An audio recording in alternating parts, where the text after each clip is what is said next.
Morning peeps, good morning everyone. How's everyone doing? Hopefully you guys are all doing well. Don't forget, if you're new to the channel, like, share, subscribe.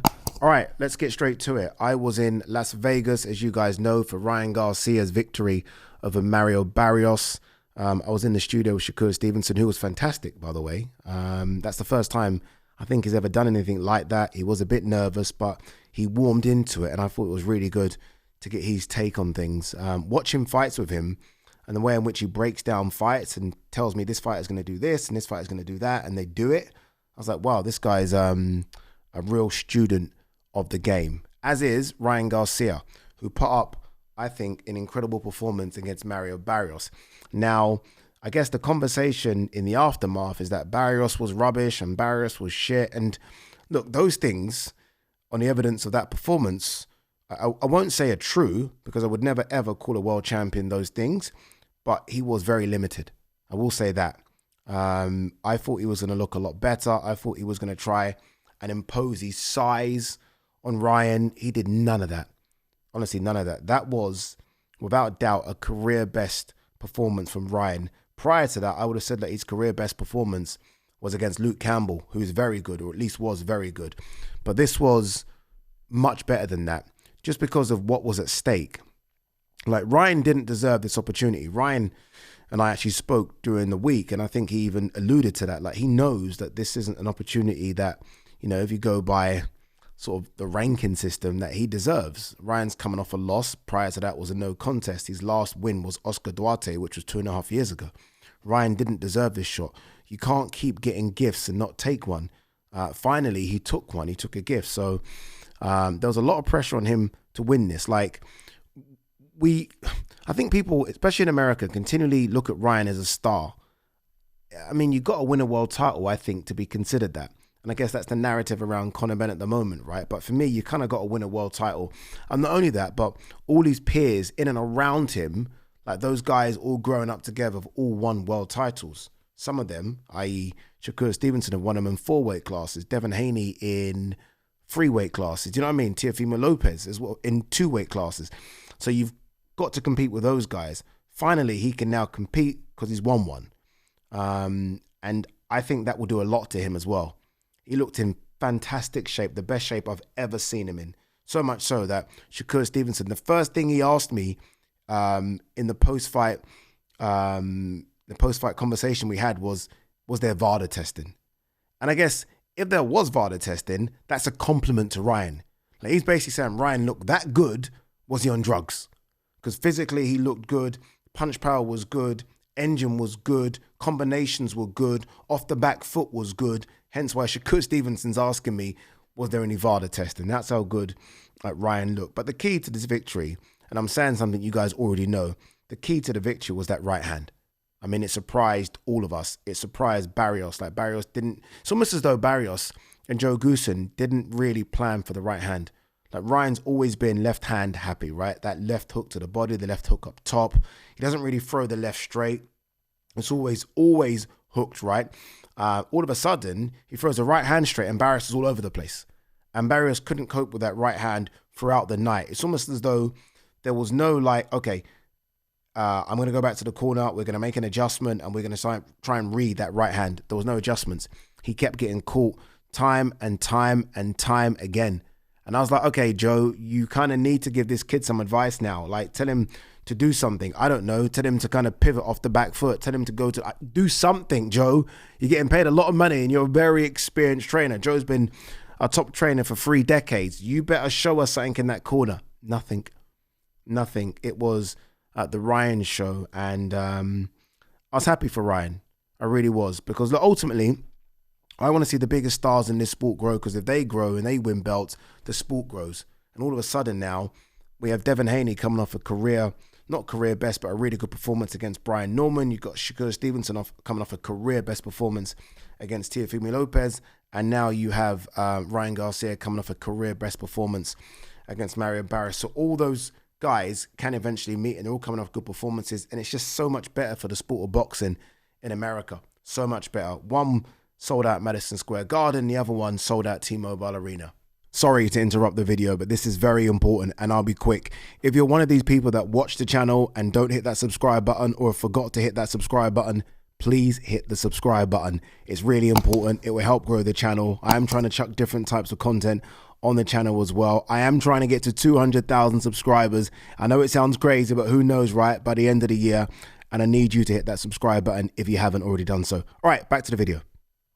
Can't get better than that, honestly. So look, happy for Ryan, happy for what it means for the sport of boxing. And it'll be interesting to see what happens next. Because there seems to be this, I don't know, almost like a miscommunication between Ryan and Golden Boy about where Ryan is in his Golden Boy contract. Ryan, I think, or at least his team was saying that that's it. There are no more fights left. Oscar De La Hoya is saying, well, no, that's not quite true. You still got a couple left. Because if Ryan doesn't have any fights left, I mean, you guys know where he's going to land up, and that's Zuffa. There's no two ways about it. No two ways about it. If they're signing Conor Benn, they're signing Ryan Garcia.